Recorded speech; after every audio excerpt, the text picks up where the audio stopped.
وہ جو ایک معاہدہ وہ بھی ان کا لکھا ہوا.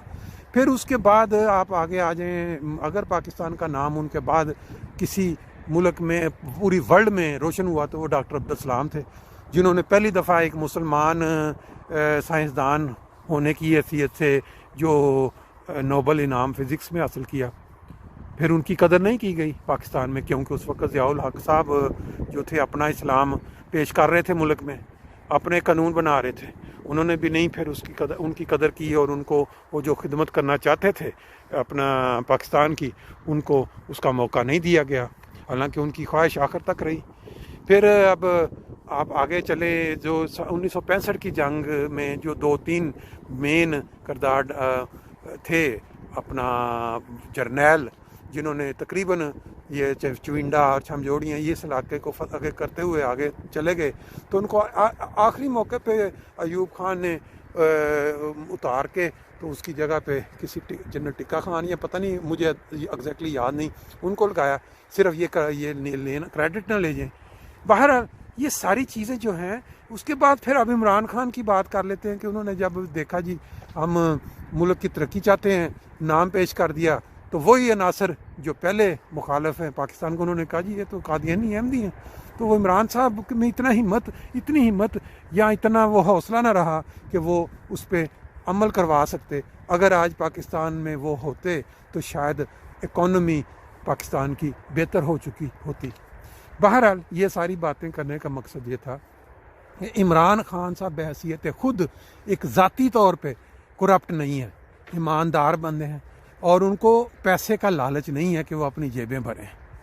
یہ چیز بالکل اس پہ ہمیں اتفاق ہے, اس میں کوئی ڈاؤٹ نہیں ہے. لیکن ان کی جو پالیسیاں تھیں جماعت احمدیہ کے متعلق, ان کی دور حکومت میں جو زیادتیاں جو کام ہوئے, وہ پہلی حکومتوں میں شاید اتنی زیادہ تعداد میں نہ ہوئے ہوں. اب اس میں یہ بھی ایک دو رائے ہے کہ اگر ان کے پاس شاید پاور نہیں تھی, شاید ان کے پاس وہ طاقت نہیں تھی کہ وہ روک سکتے ان کاموں کو جو ان کے دور میں ہوئے. مثال کے طور پہ کافی زیادہ قبرستانوں کے اندر قبروں کی بے حرمتی ہوئی, ان کے اوپر سے کتبے اتروائے گئے, پھر بہت ساری مساجد کے اندر مینارے گرائے گئے, پھر ان کے وہ جو محراب ہیں وہ توڑوائے گئے, پھر کلمہ طیبہ مٹوایا گیا, اور مختلف جو قرآنی نام لکھے ہوئے تھے وہ اتروائے گئے یا سیاہی پھروائی گئی.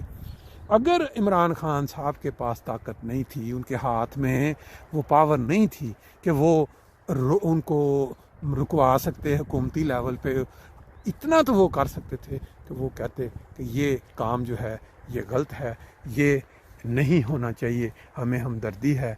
اتنا کہنا بھی ان کو پتا کہ وہ ان کو ڈر تھا کہ اگر میں یہ بولا تو شاید میری جو کرسی ہے وہ فوری طور پر چھن نہ جائے. شاید ہم تو یہی دیکھیں گے.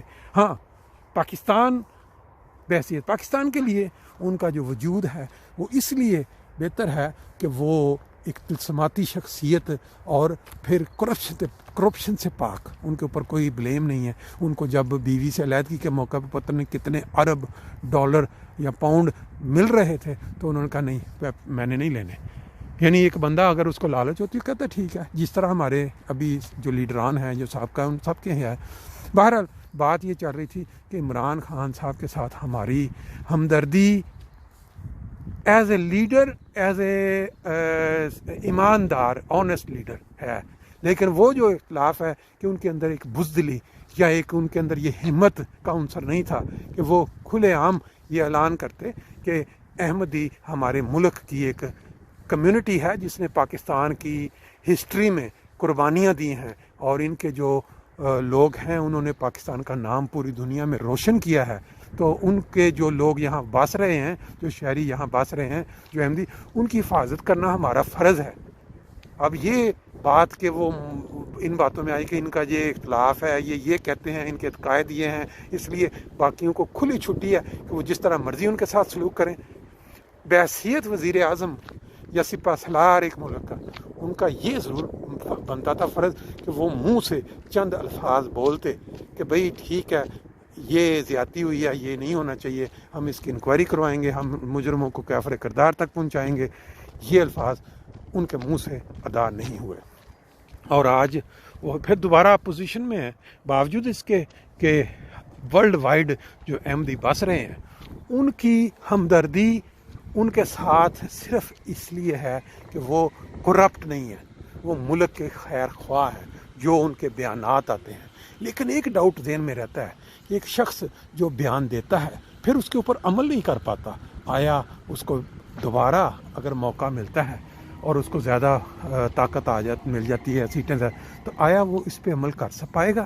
یہ ایک ایسا کویسچن ہے جو کھلا ہے، اور جب تک ان کو دوبارہ موقع نہیں ملتا ہم اس کے اوپر کچھ نہیں کہہ سکتے.